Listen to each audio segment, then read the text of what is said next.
बादलों के बीचों बीच एक परीलोक था। वहाँ कई परियां एक साथ रहती थी। सभी परियां बहुत ही खूबसूरत थी। उनमें से एक परी थी जिसका नाम कृषा था। कृषा बाकी परियों से थोड़ी अलग थी। वो खूबसूरत तो थी ही, पर उसकी आंखें दूसरी परियों से बिल्कुल अलग और सुंदर थी। उसकी आंखें बड़ी बड़ी और बिल्ली की तरह भूरी थी। अपनी इसी बात पर कृषा को काफी घमंड था। आए दिन कृषा परिलोक में किसी न किसी से झगड़ ही लेती थी। उसकी इस हरकत से परियों की रानी उससे मिलने आई। रानी ने उसे सबसे अकड़ कर बात करने से मना किया, जिस पर करिश्मा ने कहा, वो लोग मेरी खूबसूरती से जलते हैं, इसलिए आपके पास मेरी शिकायत करने आ जाते हैं। उन्हें ये बात बिल्कुल भी हजम नहीं हो रही कि मैं उन सबसे से इतनी खूबसूरत कैसे हो सकती हूँ। रानी ने कृषा को अपनी अकड़ को ठीक करने के लिए समझाया और उसे बात समझाकर वहां से चली गई, लेकिन कृषा पर रानी की बात का बिल्कुल भी असर नहीं हुआ और वो अपने काम में लग गई। कुछ दिनों बाद रानी का जन्मदिन आया। पूरा परिलोक दुल्हन की तरह सजा दिया गया। सारे ऋषि मुनियों और देवताओं को रानी के जन्मदिन समारोह पर आमंत्रित कर दिया गया। सभी ऋषि मुनि भोजन ग्रहण करने के लिए बैठ गए। भोजन करते करते एक ऋषि को प्यास लगी और उन्होंने कृषा की तरफ इशारा किया और पानी लाने का आग्रह किया। ऋषि की बात सुनकर कृषा को बहुत ही गुस्सा आया और उसने सबके सामने चिल्लाकर ऋषि को कहा कि क्या मैं तुम नौकरानी दिखती हूँ। कृषा की बात सुन ऋषि इसे अपना अपमान समझ बैठे और भोजन पर बैठे सभी ऋषियों को उठने का इशारा किया और बोले, कन्या, तुमने हम सब ऋषियों का अपमान किया है। तुम्हें अपनी सुंदरता पर बड़ा घमंड है ना। जा, मैं तुझे श्राप देता हूँ कि जितनी सुंदर तू अभी है उससे दोगुनी बदसूरत होकर एक चुड़ैल में बदल जाए। ऋषि के श्राप देते ही करिश्मा एक बड़ी ही डरावनी चुड़ैल में तब्दील हो गई, जिसे देख आसपास के लोग घबरा गए। कृषा की ऐसी हालत देख रानी ने ऋषि को श्राप वापस लेने का आग्रह किया। ऋषि ने रानी की एक भी बात नहीं मानी और वह बाकी ऋषियों के साथ वहां से चले गए। वही अपना बदला हुआ रूप आईने में देख कृषा डर गई और रोने लगी। करिश्मा को रोता हुआ देख रानी ने बोला, रानी, मैंने तुम्हें समझाया था कि तुम अपनी खूबसूरती पर इतना भी घमंड मत करो, नहीं तो एक दिन तुम्हें इसका हर्जाना भुगतना पड़ेगा। देखो अब तुम्हारा हाल कितना बुरा हो गया है। रानी की बात सुनकर करिश्मा को अपनी गलती का एहसास हुआ और उसने रानी से वादा किया कि वो अब ऐसा कुछ नहीं करेगी, बस उसे पहले जैसा बना दो।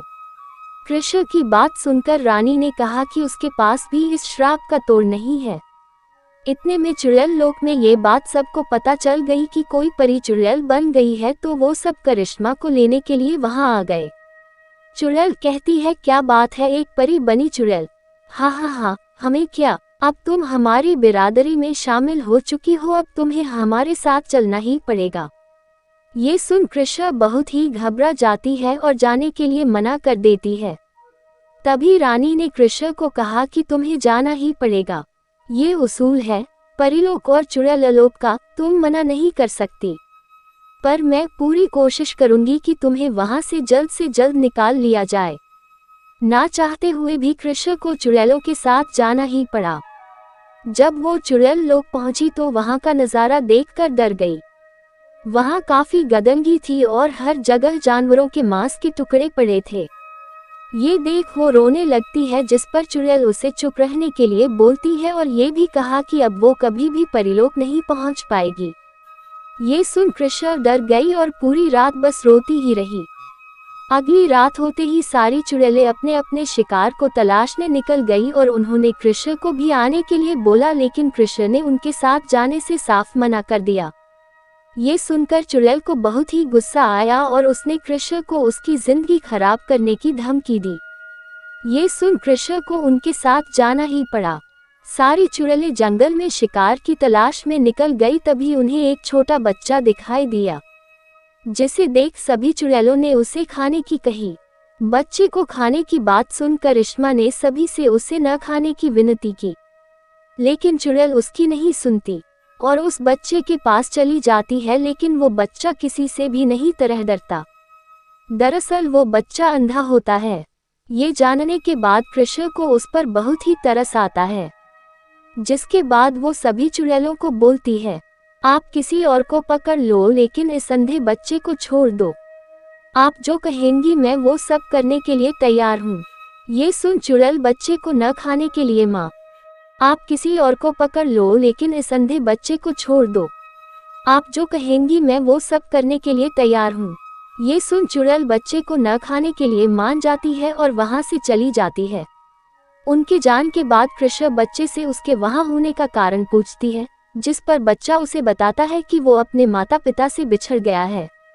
बच्चे की बात सुनकर कृष्ण कुछ नहीं बोलती और उसकी आंखों से आंसू झलक जाता है, लेकिन वो अपने आप को संभालते हुए बच्चे के जंगल में अपने माता पिता के साथ आने की वजह पूछती है।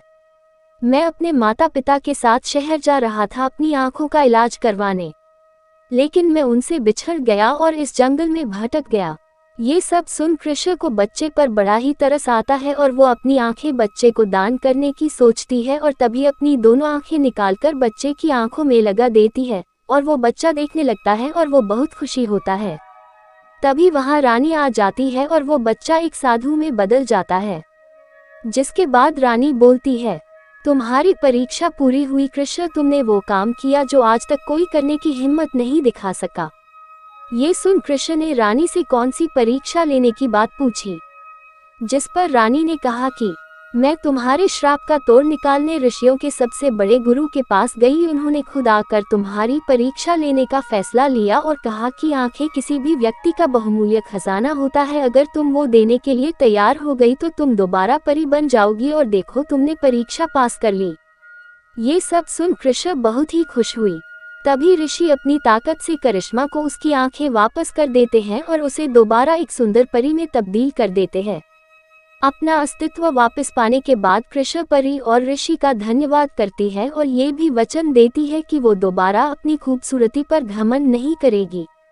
हमें इस कहानी से ये शिक्षा मिलती है कि घमंड और अकड़ का रास्ता हमें बर्बादी की तरफ ले जाता है और प्यार का रास्ता आबादी की तरफ।